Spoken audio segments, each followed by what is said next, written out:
Miles Morales a toujours été l'antagoniste du Spider-Verse, et personne ne s'en est rendu compte. Si Spider-Man est autant apprécié à travers le monde, ce n'est pas uniquement pour ses pouvoirs, mais parce que sa vraie force vient de ses sacrifices. Être Spider-Man signifie souvent perdre quelque chose ou quelqu'un de précieux pour sauver les autres. Et cet aspect a toujours fait partie de l'ADN du personnage, jusqu'à ce qu'une anomalie nommée Miles Morales ne vienne briser les règles.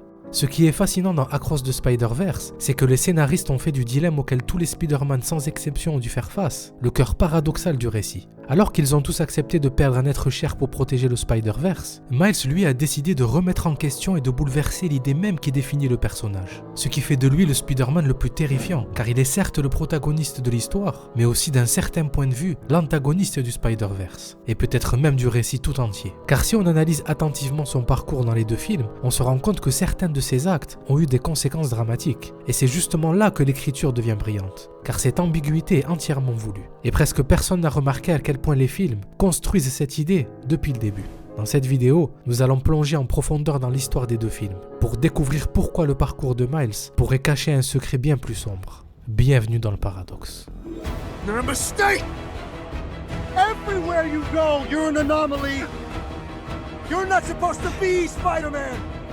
There's a world out there with no Spider-Man to protect them because it bit you instead! No. That's all it is, Miles. A leap of faith. My name is Miles Morales.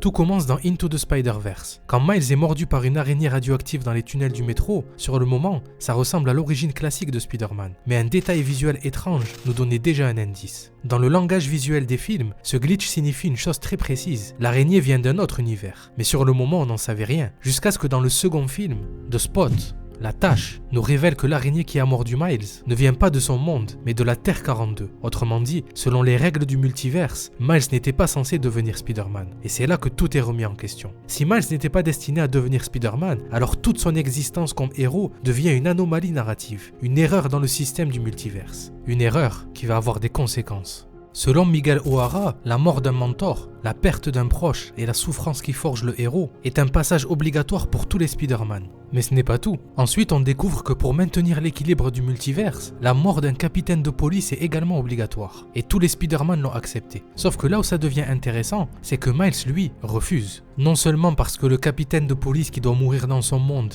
n'est nul autre que son père, mais aussi parce qu'il rejette l'idée que la tragédie soit nécessaire. You realize how messed up that sounds, right? Et c'est ce refus qui déclenche le conflit central du film. Parce que du point de vue de la Spider Society, Miles agit comme un antagoniste. Eux essaient de protéger l'ordre du multiverse et lui, il veut le briser. Pas seulement parce qu'il refuse de laisser son père mourir, mais parce que c'est lui qui va potentiellement provoquer sa mort. I'm gonna take everything from you. Avant même qu'il ne se fasse mordre par l'araignée, on pouvait déjà voir que c'était lui qui allait créer la plus grande menace du multiverse. Dans Across the Spider-Verse, on découvre que la tâche était un scientifique travaillant pour Fisk, et que c'est lui qui a téléporté l'araignée qui a mordu Miles. Mais lorsque les Spider-Man affrontent ce dernier à la fin du premier film, la machine devient instable et explose, transformant son corps en portail dimensionnel vivant. Et à partir de ce moment-là, il n'a qu'une envie, se venger. I created you. You created me. Dans une vision presque prophétique, Miles voit que c'est la tâche qui va provoquer la mort de son père. Ce qui veut dire qu'il a non seulement créé l'anomalie qui va mettre en péril son univers, mais aussi tout le Spider-Verse. Mais ce n'est pas tout, car la présence de ce nouveau héros a provoqué un autre événement tout aussi grave, la disparition du Spider-Man de Terre 42. Vu que l'araignée qui mord Miles vient de cet univers, ça signifie qu'elle a quitté son monde d'origine avant de mordre quelqu'un là-bas. Donc personne n'est devenu Spider-Man. Et les conséquences de cette absence apparaissent à la fin du deuxième film. Lorsque Miles arrive dans cet univers, il découvre une ville beaucoup plus sombre et dominée par le crime. Mais surtout, il découvre quelque chose d'encore plus paradoxal. Dans cet univers, Miles Morales existe, mais il n'est pas Spider-Man, il est le rôdeur. Et le détail le plus troublant, c'est que si on fait un arrêt sur image pile à ce moment-là, on peut voir que l'araignée allait peut-être mordre ce Miles. Ce qui en aurait fait potentiellement le véritable Spider-Man. There's a world out there with no Spider-Man to protect them because it bit you instead! No. You're not supposed to be Spider-Man! Donc si on résume à partir de là, du point de vue de la tâche, ils se sont mutuellement créés, et du point de vue de Miguel, Miles est tout simplement une anomalie, et tout est de sa faute. Nous voilà donc avec deux versions de la même histoire, où dans tous les cas, Miles est fautif. Sauf que jusqu'ici, personne ne s'est rendu compte que le véritable responsable de toutes ces anomalies était caché sous nos yeux depuis le début. Le caïd a perdu sa femme et son fils dans un accident de voiture. Du coup, il a décidé de créer une machine capable d'ouvrir des portails temporels vers d'autres réalités, pour trouver des versions alternatives de sa femme et de son fils. Et c'est à cause de ce refus d'accepter le destin qu'il a privé une terre de son Spider-Man, mais aussi en a créé un autre. Et là où c'est fascinant, et surtout incroyablement malin, c'est que Miles incarne cette idée. Car tous les deux partagent ce même refus d'accepter le destin. Ce qui veut dire que l'antagoniste de Spider-Man a créé l'antagoniste du Spider-Verse. Et c'est là que ça commence à devenir fascinant. Au lieu de se contenter de raconter toujours la même histoire, les scénaristes ont décidé de questionner le matériel de base pour ensuite le sublimer et poser de vraies questions qui permettent d'explorer plus en profondeur cette notion de destin et de sacrifice qui suit sans relâche tous les Spider-Man. Et le Spider-Man 2099 en est le parfait exemple. Le film n'oppose pas simplement un héros à un vilain, que ce soit dans un sens ou dans l'autre, mais plutôt deux visions du héros. Miguel représente l'idée que l'ordre doit être préservé même au prix de sacrifices individuels, tandis que Miles représente l'idée que le destin n'est pas immuable et qu'un héros doit toujours essayer de sauver tout le monde. Voilà pourquoi Miguel considère Miles comme un danger, car il refuse catégoriquement d'accepter le sacrifice. Vu qu'il est persuadé qu'il trouvera un moyen de sauver son père et de sauver tout le monde, ce refus fait alors de lui une anomalie non seulement biologique, mais aussi philosophique. Car tous les autres Spider-Man présents dans la Spider Society ont déjà accepté l'idée que la mort d'un capitaine de police est nécessaire. Sauf que cette fois-ci, il a fallu que ça tombe sur le père de Spider-Man, ou plutôt de Miles Morales en particulier. Car c'est lui en tant qu'unique Miles dans le Spider-Verse qui refuse cette logique. Alors que tous les Peter,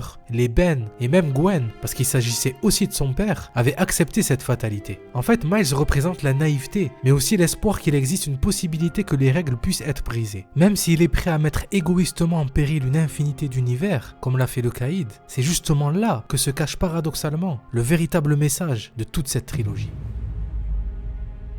Dès le premier film, le message était clair. Et si l'espoir était plus fort que le destin? Lorsque Miles saute du gratte-ciel pour la première fois, cette scène représente quelque chose de très précis. Il ne devient pas Spider-Man parce que le destin l'a choisi. Il devient Spider-Man parce qu'il décide de l'être. Et parce que, comme le lui a suggéré Peter, That's all it is, Miles. A leap of faith. il a eu foi en quelque chose de plus grand que lui, l'espoir. Du coup, le problème dans le deuxième film, c'est que cette idée entre en conflit direct avec la vision fataliste de Miguel. Car pour lui, Spider-Man est un rôle imposé par le destin et défini par des sacrifices inévitables. Being Spider-Man is a sacrifice. That's the job.